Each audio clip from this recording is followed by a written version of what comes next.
Programme तस्लीस या तौहीद में आप सबको एक दफ़ा फिर खुशामदीद कहते हैं। और साथ ही साथ हमारे काबिल एहतराम मेहमान, हमारे गेस्ट जनाब ब्रदर सलेमान, कैसे हैं आप सर? ठीक है सर, खुशामदीद कहते हैं आज के इस अछूते मौजू के ऊपर। आज एक ऐसा अछूता मौजू कि जिसके बारे में बहुत सारी जो गैर अक़वाम हैं, जो मुख्तलिफ़ अक़ायद हैं, मुख्तलिफ़ जो अदयान हैं, वो इसके मुतल्लिक़ दीन मसीहत के बारे में बहुत सारे सवाल और जवाब करते हैं। और आज हम जिस मौजू के ऊपर बात करने जा रहे हैं, या जो मौजू हमारा ज़ेर बहस है, वो है मसीहत के अंदर रोज़ा या रोज़े की इलाहियात क्या है। मैं चाहूँगा कि एक आयत मुक़द्दसा मैं आपके सामने तिलावत करूँ, जो यसाया नबी रोज़े के मार्फत यूँ फरमाते हैं। यसाया 58 बाब और उसकी 6ठी आयत के अंदर खुदा का कलाम यूँ मरकूम है,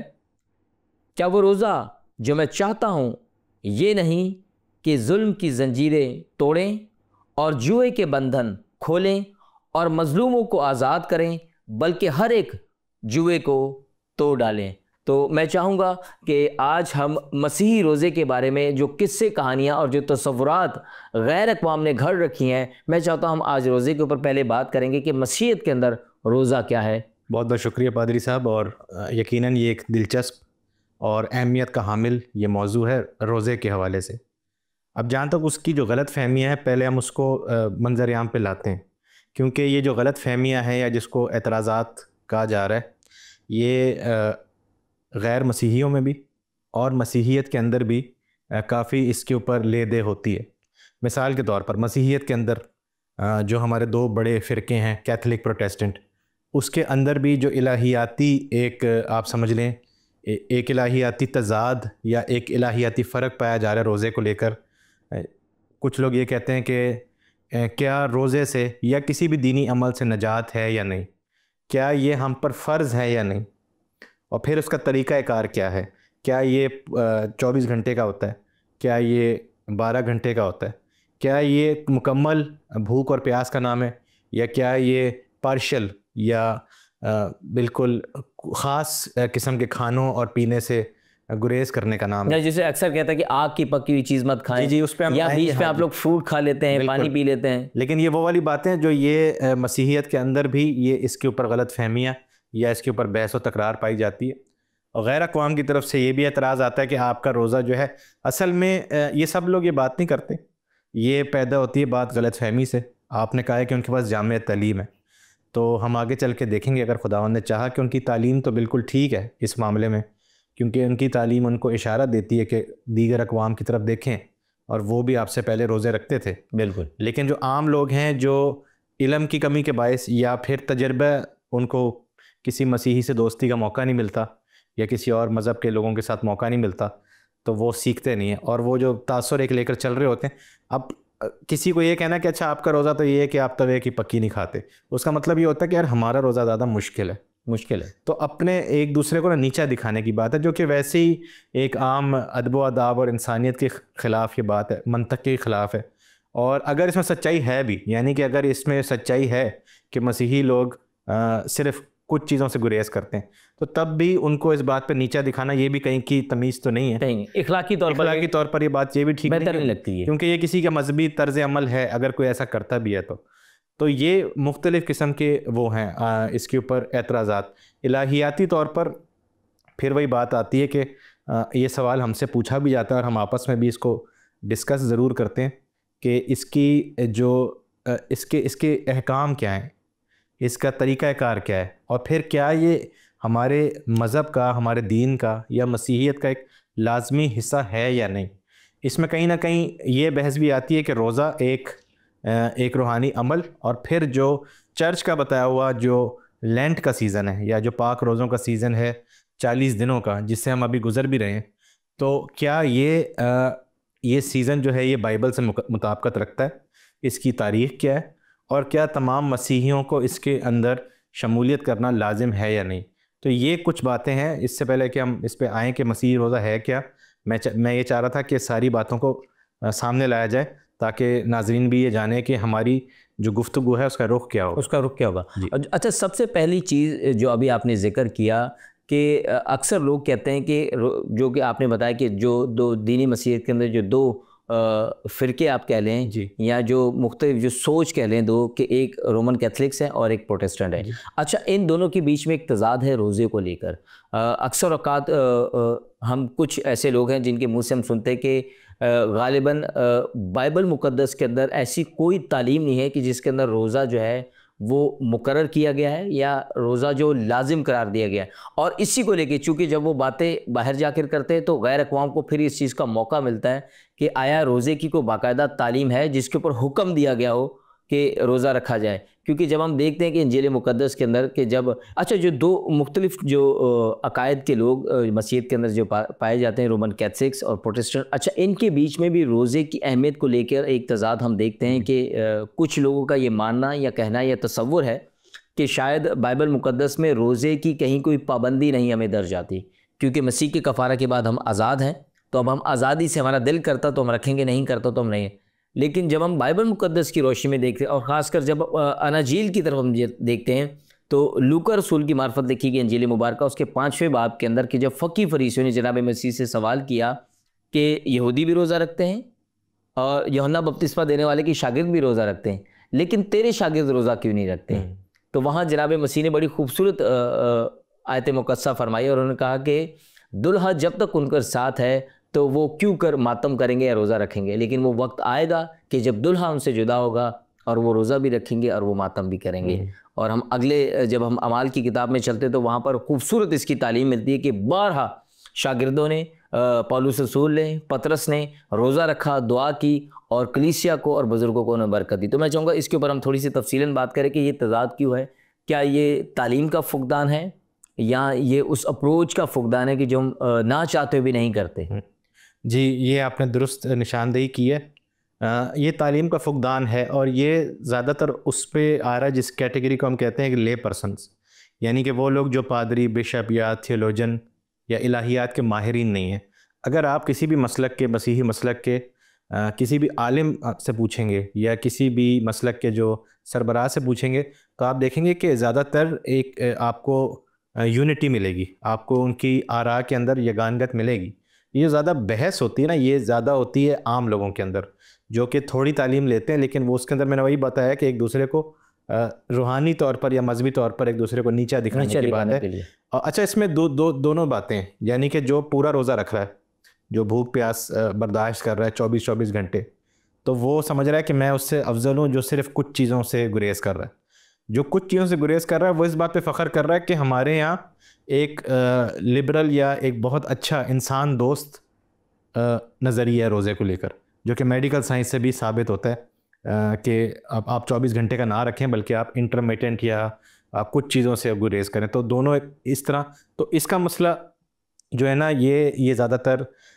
इल्म की कमी के बायस है, तो उसमें हम नहीं जाते, क्योंकि मेरा सिर्फ ये मकसद था कि आरा को सामने रखा जाए और लोग ये बातें करते हैं। अब जो बाइबली इसका एक वो पस मंज़र है उस पर हम आ सकते हैं। अगर आप चाहें तो मैं इंजील की बात से ही जारी रखूँगा बात को, या अगर आप चाहते हैं कि हम इसको शुरू से लेकर चलें। मैं चाहूँगा कि हम आगाज़ से बात करें ताकि हमारे देखने और सुनने वालों को जो गलत फहमियाँ हैं, ख़ासकर हमारे अपने अंदर भी मसलक से अंदर और जो गैर अक़वाम हैं उनके बारे के जहनों के अंदर जो मुख्तलिफ़ सवालात हैं, मैं चाहता हूँ कि इस प्रोग्राम को हम बुनियादी तौर पर अगर हम बुनियाद से आगाज़ करें और पहले हम रोज़े का मतलब और रोज़े के मफ़हूम के बारे में बात करें बाइबल मुक़द्दस की रूह से, तो मेरे ख्याल में वो ज़्यादा हमारे लिए बेहतर होगा और सुनने वालों के लिए भी बड़ी रहनुमाई होगी। तो पहले मैं चाहूँगा कि सिर्फ हम रोज़े के ऊपर बात करें कि लफ्ज़ रोज़ा है क्या, मुख्तलिफ़ अदयान में, मुख्तलिफ़ मज़ाहिब में या मुख्तलिफ़ ज़ुबानों में इसको किस तराजुम से, किन लफ्ज़ों से इसका ज़िक्र किया गया। मैं चाहूँगा सिर्फ हम पहले लफ्ज़ रोज़े की मफ़हूम के ऊपर बात करते हैं। बाइबल मुक़द्दस में जो रोज़े का लफ्ज़ है, और आप भी इस पर रोशनी ज़रूर डालिएगा, लेकिन सरसरी मैं आपको एक बात बताऊँ कि अगर हम इसकी एक अहमियत की बात करते हैं, और जो आपने तारुफ़ में कहा कि आज हम रोज़े की इलाहियात के ऊपर बात करेंगे, तो इलाहियाती पहलू में एक बात ये भी आती है कि आपका जो भी इलाहियाती मौजू होता है ना, आप उस मौजू को सामने रख के कलाम मुक़द्दस को पढ़ें, तो आपको फिर पता लगता है कि क्या कलाम मुक़द्दस से ये मौजू उजागर होता है या नहीं, या क्या इसकी अहमियत उतनी है या नहीं। मैं आपको मिसाल देता हूँ। इब्लीस हमारे लिए एक अहम गुफ्तगू का मौजू है मजहबी लोगों के लिए, लेकिन अगर आप इब्लीस को मौजू बनाकर बाइबल पढ़ेंगे तो आपको पता लगेगा कि इसके हवाले जात बहुत कम है। इब्लीस का जिक्र बाइबल मुक़द्दस की 66 किताबों में ना होने के बराबर है। लेकिन हम उसको आम अपनी गुफ्तगू में या आम अपने जो मजहबी तर्ज अमल है या फ़िक्र है उसके अंदर हम बहुत ज़्यादा बढ़ा चढ़ा के रखते हैं, और जिसकी वजह से हम उसका नुकसान भी उठाते हैं। इसके अलावा और भी दीगर ऐसी बातें जिस पर हम बहुत ज़्यादा जोर देते हैं, लेकिन जब उसको हम टॉपिक बना के बाइबल को पढ़ते हैं और आज के दौर में कंप्यूटराइज्ड में हम सर्च भी करते हैं तो आपको उतना मवाद नहीं मिलता। अब अगर आप रोज़े को बुनियाद बनाकर बाइबल को पढ़ना शुरू करें तो आप इसकी ना सिर्फ आप एक कसरत देखते हैं जो हवालों की, बिल्कुल, बल्कि आप इसकी पूरी इलाहियात देख सकते हैं कि जिसके अंदर आप दीगर मसीही अकायद रोज़े की रोशनी में बयान कर सकते हैं, या दीगर मसीही तर्ज अमल मजहबी उसको आप रोज़े की रोशनी में बयान कर सकते हैं। तो ये इस तरह की ये उम्मीद या गहरी या एक बड़ा अहम मौजू है बाइबल मुक़द्दस का। 66 किताबों का, जो 66 किताबें 1500 साल के अरसे पे मुहित हैं, उस पूरे अरसे के अंदर रोज़े की कुछ चीज़ें ऐसी भी हैं कि जो यकसा रहती हैं शुरू पैदाइश से मुकाशफा तक, और कुछ चीज़ें ऐसी हैं जिसमें आप देखते हैं कि इलाहियाती तौर पर उसके अंदर एक डेवलपमेंट आ रही है और तब्दीली आ रही है, और वो उस तरफ हम जा रहे हैं जिस मसीही रोज़े की आपने जिक्र की। लेकिन अब बेहतर यही है कि हम इसको शुरू से लेकर चलें। अच्छा, जिस तरह आपने रोज़े के बारे में आपने बात की कि रोज़े के मफ़हूम के बारे में आज हम बेहतर तरीके से देखेंगे, तो बाज़ औक़ात जब हम गैर अक़वाम से बात करते हैं तो ये बड़ी बात मैंने पहले भी आपको कही कि मज़ाक़ा ख़ेज़ भी लगती है कि जब वो जामिया तालीम की बात करते हैं तो जब हम किसी भी लफ्ज़ के बुनियादी मतलब की तरफ या उसके मफ़हूम की तरफ जाते हैं तो मेरे ख़्याल में बहुत सारे इबहाम और बहुत सारी गलत फहमियाँ जो है वो हमारे जहन से दूर हो जाती, खलिशें दूर हो जाती हैं। और जिस तरह के आज हम रोज़ा के ऊपर बात कर रहे हैं, तो रोज़ा के ऊपर अगर जब हम बात करते हैं तो रोज़ा तो ख़ुद बुनियाद के अंदर जब हम उसके लफ्ज़ी मायनों के अंदर जाते हैं, क्योंकि रोज़ा फ़ारसी ज़ुबान का लफ्ज़ है जिसका लफ्ज़ी मतलब है कि नियत करके, ना कुछ खाना ना कुछ पीना, अपनी जान को दुख देना रोज़ा कहलाता है। और जब हम देखते हैं कि खुदा का बंदा मूसा खुदा से अहद की 2 लोहे लेने के लिए हुरब के पहाड़ पर गया, तो वहाँ पर हम देखते हैं इस्तिस्ना की किताब के अंदर इसकी बड़ी खूबसूरत तस्दीक मिलती है। इस्तिस्ना 9 बाब उसकी 9वीं आयत के अंदर, जब मैं पत्थर की दोनों लोहों को यानी उस अहद की लोहों को जो खुदावन ने तुमसे बांधा था लेने को पहाड़ पर चढ़ गया तो मैं 40 दिन और 40 रात वहीं पड़ा रहा, ना रोटी खाई ना पानी पिया। देखिए कितना खूबसूरत इल्हाम है। जिस तरह आपने कहा कि अगर हम बाइबल मुक़द्दस को रोज़े की रोशनी में देखना या पढ़ना शुरू कर दें या हम उसकी वसअत में जाना शुरू कर दें तो एक पूरी की पूरी तफसील हमें वहाँ पर मिलती है। तो मैं चाहूँगा इसी गुफ्तगू को थोड़ा सा आप आगे बढ़ाएं कि जो मूसा ने फरमाया कि मैं 40 दिन औंधे मुँह पड़ा रहा और ना रोटी खाई और ना पानी पिया। मेरे ख्याल में इससे खूबसूरत जवाब तमाम कौमों के लिए या मुख्तलिफ अदियान के लिए या हमारे अपने मसलक के लिए इससे बेहतर जवाब कोई नहीं हो सकता। जी बेशक, ये बड़ा अच्छा हवाला है और गालिबन सबसे पहला जो आप समझ लें कि बराह रास्त जिक्र रोज़े का है बाइबल मुक़द्दस में, वो आपको खरूज की किताब में जनाब मूसा के हवाले से मिला है। और ये 40 दिन और 40 रात का रोज़ा है। और इसमें जो अब जो इस बात की तरफ मैं लेकर जाऊँगा, हम वापस आते हैं इसके ऊपर, क्योंकि जो मसीही 40 दिन 40 रात का जो रोज़ा है जनाब मसीह ख़ुद का, और फिर आज जो दीगर मसीही चर्चेज़ रखते हैं इस सीज़न में जिसमें हम अभी गुजर रहे हैं, तो वो उसकी बुनियाद भी यही वाक़या है। लेकिन अब इससे हम पीछे जाते हैं। अब देखें यहाँ पर बात हो रहा है कि वो पहाड़ पर मौजूद है, हुरब के पहाड़ पर। हुरब का पहाड़ या कोई भी पहाड़ बाइबल मुक़द्दस के अंदर खुदा की से नज़दीकी की अलामत है। तो एक शख्स खुदा से नज़दीक है और वो रोज़ा की हालत में,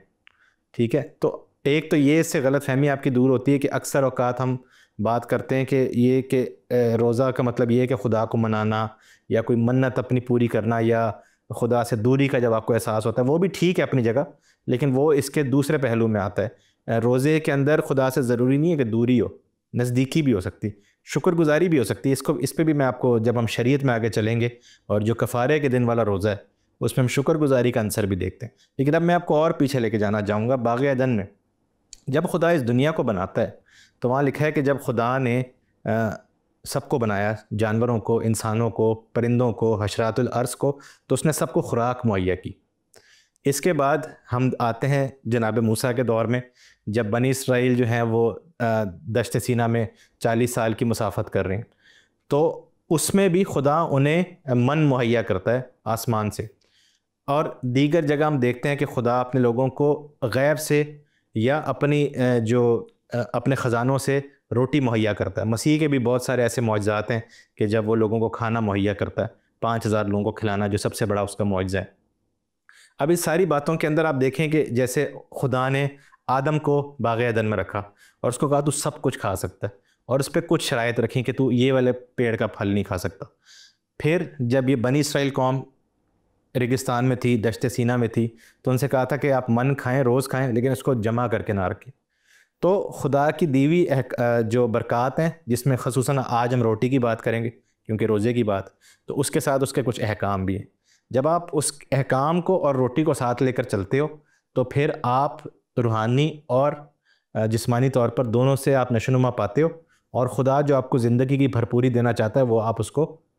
हासिल करते हैं। जब आप इसमें से एक नहीं करते कि रोटी की या खाने की खातिर आप खुदा की नाफरमानी कर दें, आप लालच में आ जाएं, या आप अपनी ज़रूरत से ज़्यादा या खुदा की दीवी से ज़्यादा के पीछे जब जाते हैं, जैसे आदम ने किया, जैसे बनी इसराइल ने किया, और जैसे आज भी हम लोग करते हैं, तो फिर वो क्या होता है कि वो आपके लिए अजाब का, सज़ा का, या दूरी पैदा हो जाती है, दूरी पैदा हो जाती है। ठीक है, तो अब इसमें आप ये देखें कि रोज़े का जिक्र नहीं है बाग़ अदन के अंदर, या खरूज वाले वाक़े के अंदर रोज़े का जिक्र नहीं है, लेकिन उसका मकसद ये है जो रोज़े, मसीही रोज़े की जो तारीफ़ है वो ये नहीं है कि आप खुदा के लिए अपना खाना पीना छोड़ते हैं, बल्कि आप खुदा को अपना खाना पीना जानते हैं कि खुदा है जो मुझे ज़िंदा रखता है, चाहे मैं शेर हूँ चाहे मैं भूखा हूँ,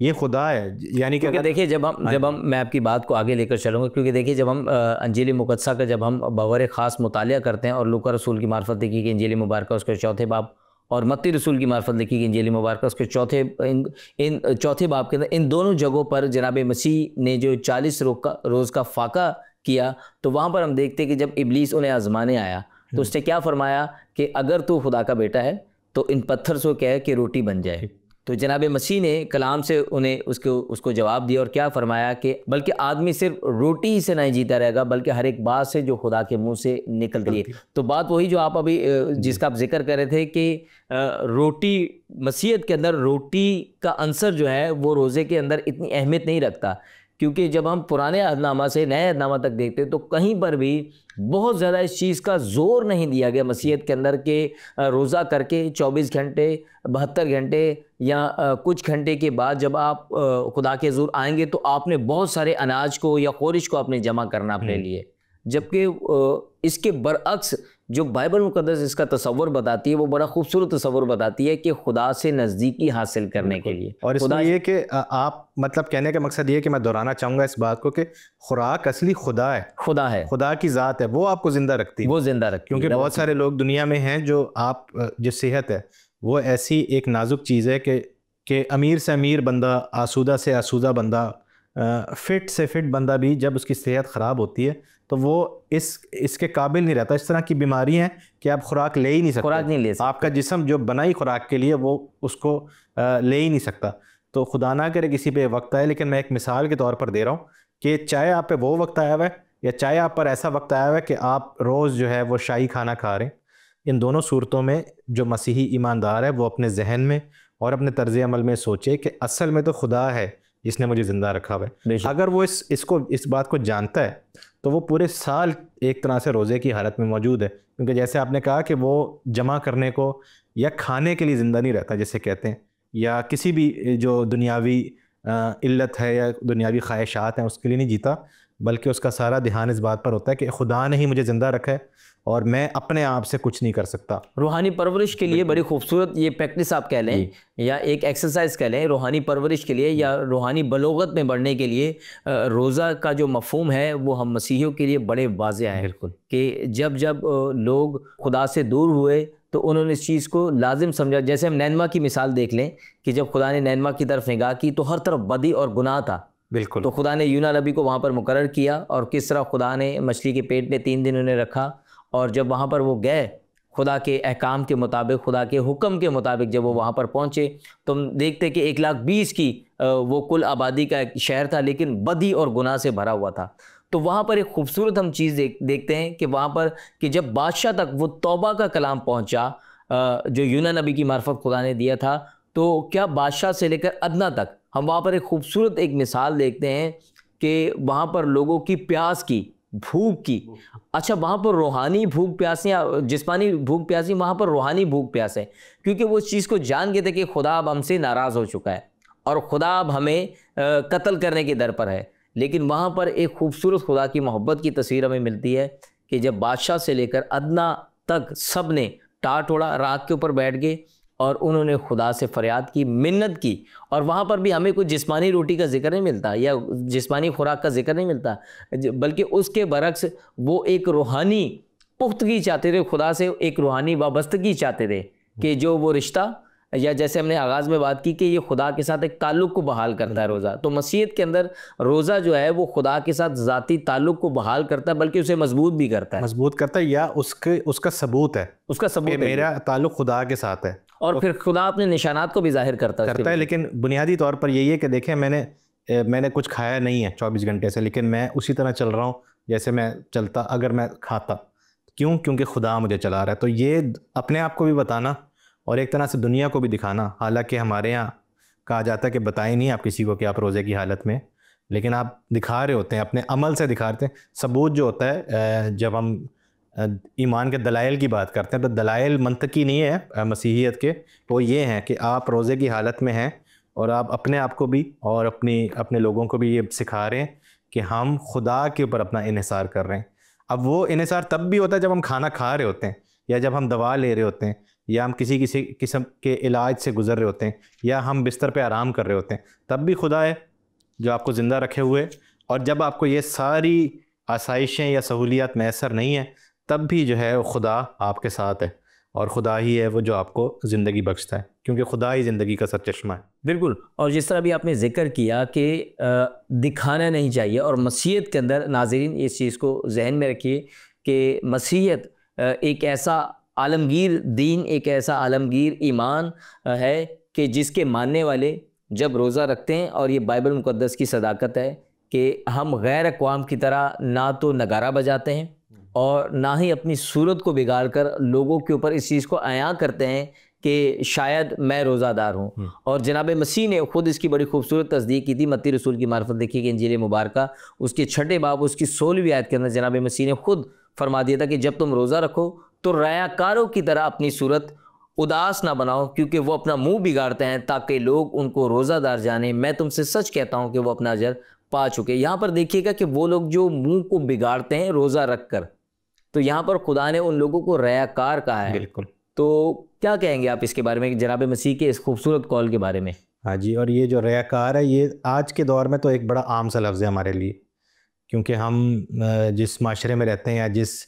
माशी सिलसिले से वाबस्ता है, उसमें तो झूठ बोलना या रियाकारी करना वो एक आखिरी बात। कुछ जगह तो इसको बड़ा अच्छा समझा जाता है कि यार आपने बड़ा अच्छा मैनेज किया सिचुएशन को, लेकिन हम इस मरहले में से हम निकल गए आपके झूठ बोलने से, आपकी रियाकारी। झूठ नहीं बोलते ना, समझते ही नहीं उसको। लेकिन जब आप मजहबी पस मंज़र से देखें, इंजील में देखें, तौरात में देखें, अच्छा आप कुरान शरीफ में भी देखें, तो वहाँ पर मुनाफिक का लफ्ज़ आया है, और ये एक गाली से, मतलब एक बड़ी तौहीन अमेज़ बात समझ आप किसी दीनदार शख्स को कहें कि तुम मुनाफिक हो या तुम रियाकार हो, या तुम अंग्रेज़ी में जैसे हिपोक्रेट हिपोक्रेट का है, तो ये तो बहुत ही ऐसी बात है कि जिसको सीरियसली लेने की ज़रूरत है कि अगर आप रोज़ा रखते हैं नहीं रखते, इस पर कभी नहीं लिखा बाइबल के अंदर जो रोज़ा नहीं रख रहा उसके लिए कोई उसको तंबी है, लेकिन जो रख रहा है उस पर ज़्यादा जोर है, उस पर तुमने रियाकारी नहीं करनी। बल्कि आगे ये भी लिखा हुआ है कि तुम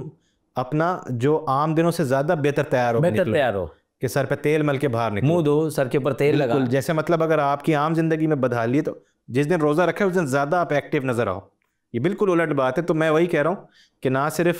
दीगर अक़वाम के लोगों को जो शायद हमारा प्रोग्राम देख रहे हैं, बल्कि हमारे अपने मसीही बहन भाई भी ये सीखें कि अभी जो सीज़न आता है लेंट का या रोज़ों का, उसमें ठीक है, अच्छी बात है, खुदा के सामने खाकसारी और खुदा के सामने गिरियो आज़ारी करनी चाहिए, ये भी बाइबल के तालीम है, ये तालीम है। लेकिन जो गालिब मसीही रोज़े का जो गालिब उसका जो